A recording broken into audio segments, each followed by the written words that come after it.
guys, welcome back to the Not Only Carrots cooking show. I'm Leah and today I'll be preparing vegan sushi. This is a quick, easy meal, great for lunch boxes or picnics, handy for those light meals at the end of the night, and it's just delicious. So let's get started. To begin with, let's walk through the ingredients so you know what you need and where you can get it from. All right, to start off with, sushi is based on seaweed. So you're gonna need a packet of seaweed. This is Yuki Nori seaweed sushi sheets. We also need some sort of a vegan mayonnaise. You can purchase this one if you like. This is Celebrate Health brand, vegan mayo. The Praise mayonnaise, 99% fat-free, is also vegan. I have a raw cashew mayonnaise recipe, and later in the season, I will be making a soy mayonnaise as well. So any of those will work really nicely. You will also need your sushi rice. There are apparently brown sushi rices out there. I haven't tried them, so I can't recommend them, but the white rice is the one that we'll be using today. We'll also need some sort of soy sauce for your serving once your sushi is finished, and some wasabi, which is horseradish, and it's very spicy, so if you're not into spicy things, you don't have to have that. Another condiment that goes along is the sushi ginger, which is pickled in vinegar. That's delicious as well with your sushi once it's finished. To flavour our rice today, we'll be using the sushi seasoning. I'll read the ingredients to you because you can actually make it yourself. Rice vinegar, water, salt and sugar. So I've made it myself before, but I just find it's roughly the same price just to buy it. Half of one of these for each batch of sushi. Then you're going to need something to go inside your sushi. Today I'll be using a marinated tofu. This is a Thai style one. You can find Japanese and Chinese style tofus as well. Also avocado and cucumber. You can add other things inside your sushi. I've even seen someone before who just put salad in their sushi. So hey, be creative. Make it the way you want to make it. Another thing that makes sushi making easy is a bamboo sushi roller thingamydoobly. I don't know the actual name for it. And it just helps you to roll your sushi up nice and tightly. If you don't have one, all is not lost. When my kids are using this and I am left without one, I just roll it myself. Doesn't look as pretty, but still tastes good. All right, the other things is a rice cooker, or you can use a pressure cooker or the evaporation method using a saucepan on the stove. Breadboard, knife, spoon. Yeah, pretty good. That's about it. Now, just to explain with the white rice, generally I do stick to whole grains in our diet, but when you add the vinegar with the sushi seasoning to the white rice, it actually helps your body digest it better, and it limits that big spike, that sugar spike that you will get from the white rice. So even though it's not whole grain and doesn't have the fiber, it isn't as unhealthy as just white rice on its own. So yeah, just thought you might find that an interesting little factoid. All right, I'm going to get my rice cooker heating up. You need your rice cooker bowl, and we'll be adding to that 2 cups of our sushi rice. This needs to be rinsed under water until it is running clear, till that water can run clear. Whoop, 2 cups. All right.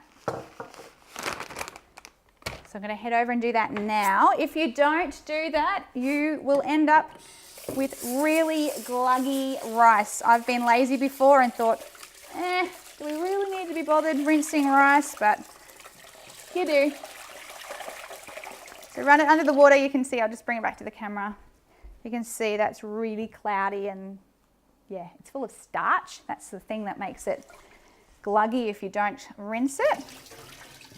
3 to 4 times you'll need to do this.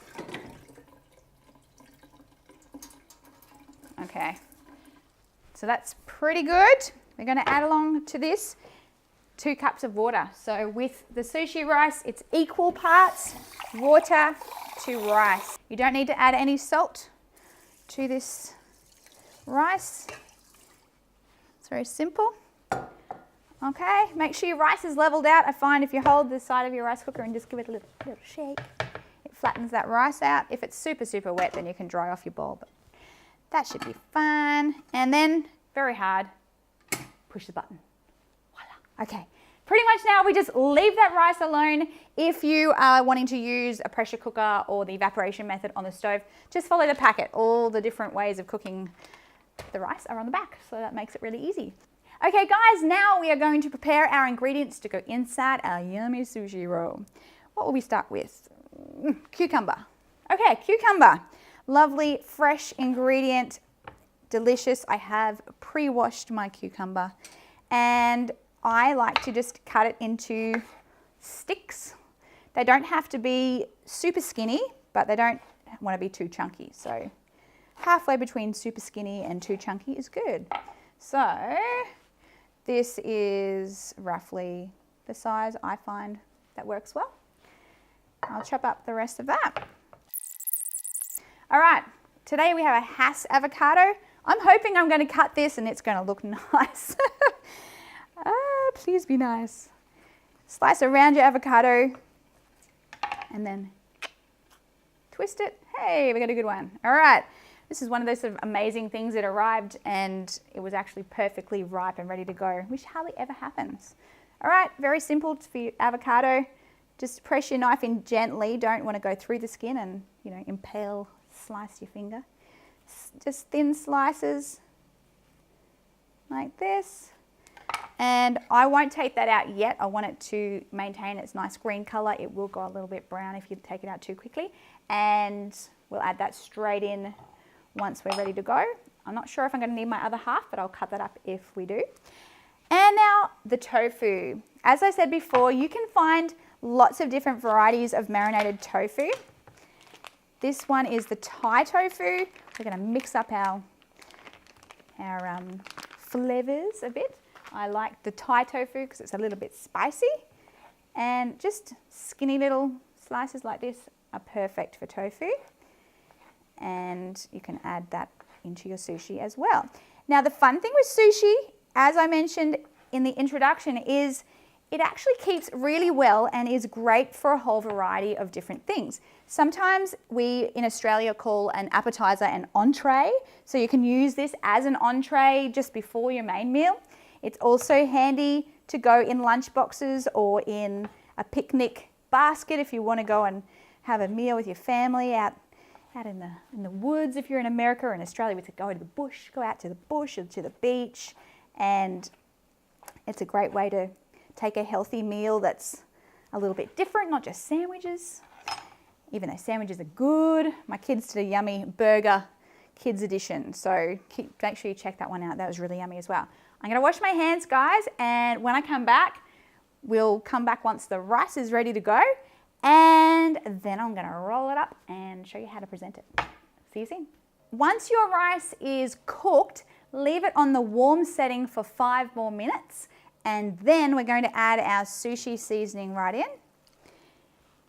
It's actually a half a cup of that, works out 125 mils. And stir it through straight away. Careful not to burn yourself. The bowl is hot. And just stir that evenly through. You're not trying to mush that rice or anything. Just get every grain covered in that yummy vinegary flavor. And then you actually need to leave that sushi rice until it is at room temperature before we make the sushi. So we'll be back once ours has cooled down. Righto guys, once your sushi rice is at room temperature, we can start making our sushi. As I mentioned earlier, grab one of these little sushi bamboo rolly thingamidooblies. I don't even know what it's called, a sushi mat. There you go, I remembered it, bamboo sushi mat. Then you need your sushi sheet of seaweed. It actually has a really shiny side, and that's the side you want to put down on your mat. Then there are 2 little tricks to remember with smaking your sushi. You need to put your rice on but leave a gap. A little gap, say just about ½ an inch, so 1.5 centimeters or so on each end, because you have to actually roll the sushi and then connect it. So the first end actually doesn't need one, but the other end does. So you want to make sure that's there. Now you want to get a pretty decent scoop of your rice. I find it handy to have another spoon there to get it off. And you want to flatten that rice out on your sheet of seaweed. You want your rice to be about 1 centimeter high, 1/3 of an inch. Okay, righto, so here we are. That's our rice, and we'll do cucumber first. What you want to do is you're going to lay your cucumber along. You don't want it to be too thick, but you can put it too thick, but not too thick. TWO thick is good. And lie them along like this. And grab your mayonnaise. I have a sticky bit of rice. Okay. Once again, don't go too crazy with your mayonnaise because it can end up just being too strong. But just a thin line like that, blooped out the top. All right, grab the edge of your bamboo sushi mat and you're going to very gently press down and forward at the same time. The first little bit is the tricky bit. All right, and once that's in, you're kind of tucking and pressing and rolling all at the same time. So you can have quite a nice firm. That was terrible. What happened there? All right, poor little thing, there you are. See, Eve, I've made lots of sushi and even I can make mistakes. All right, I don't even know what happened there. Let's try that again. I didn't tuck it in hard enough. Here we go. I got it this time, it's all good. All right, maybe I meant to do that. There we go, oh, it's beautiful. Now I have a little bowl here of some water and I'm gonna use that like my natural glue for my sushi sheet. And you just rub it on the edge there and then the sushi softens and connects. Grab your sushi roll, leave it whole for now. We can slice it up and give you a couple ideas of how to do that. We are now going to get our next sushi sheet. Look for the shiny side down. And we're going to repeat the process. This time we will be making our avocado sushi. I think it's actually easier to flatten it with the little spoon. I'm going to wet the back. Little trick, helps to prevent stickage. It's actually very, very easy. Avocado is the same. Don't overdo it, but don't underdo it. Okay. Just layer it along your seaweed there. Mayonnaise, little skinny stream of mayonnaise. Now this time we'll try not to squish it. Okay, so tuck it in. Make sure it's tucked first. And once it's tucked, then bring it over. I think we're on a winner. Here we go. Ooh, yeah. Ooh, it's a pretty one. All right, wet your fingers. Once again, I'm going to glue that sushi sheet down. And if you press it down and lay it on that side, it actually helps to stick it again as well. Once again. Okay, tofu time. Once again, not too much, but we do want to have two. So too thick across your sushi. Grab that mayonnaise.